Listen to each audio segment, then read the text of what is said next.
The song hit #1 in the UK singles chart, making it 54 years since the Beatles' last #1 ranking, which was The Ballad of John and Yoko.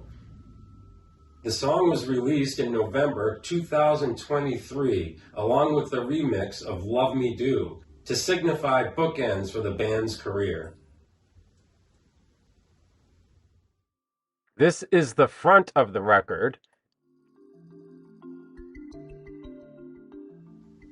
Paul removed pieces from John's original demo and added some pieces of his own, including the string section, which he indicated was the way that the Beatles used to work.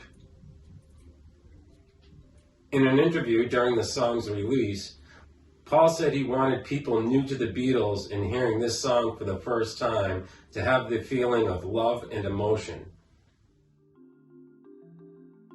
This is the back of the record.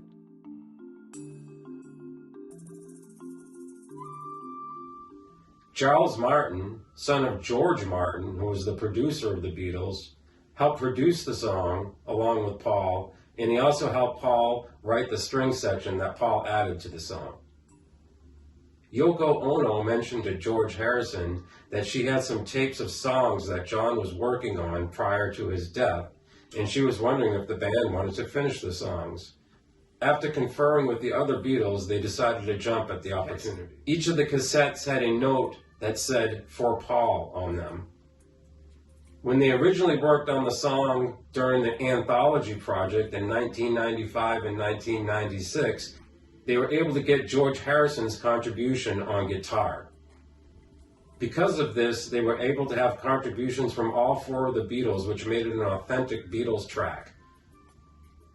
A couple of reasons why the track was never released is because they had trouble separating John's voice from the piano, and reportedly George Harrison was not too happy with the track either.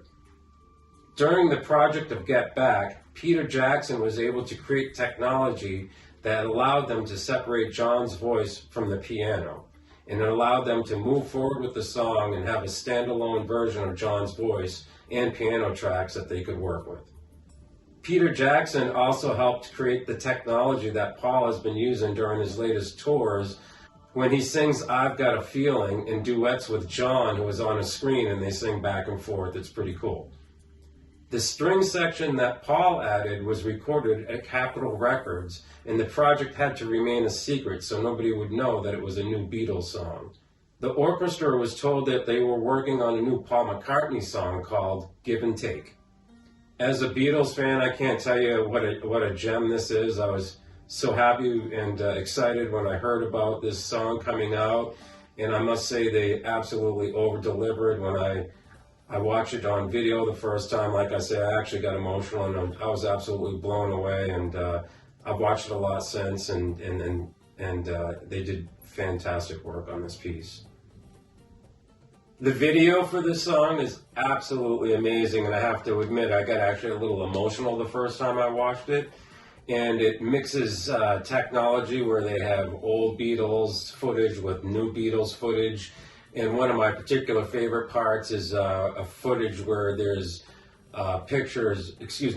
there's footage of old Paul looking at, there's footage of a younger Paul moving equipment while looking at the current day Paul. It's a pretty cool use of technology, and the whole video for the song is pretty amazing.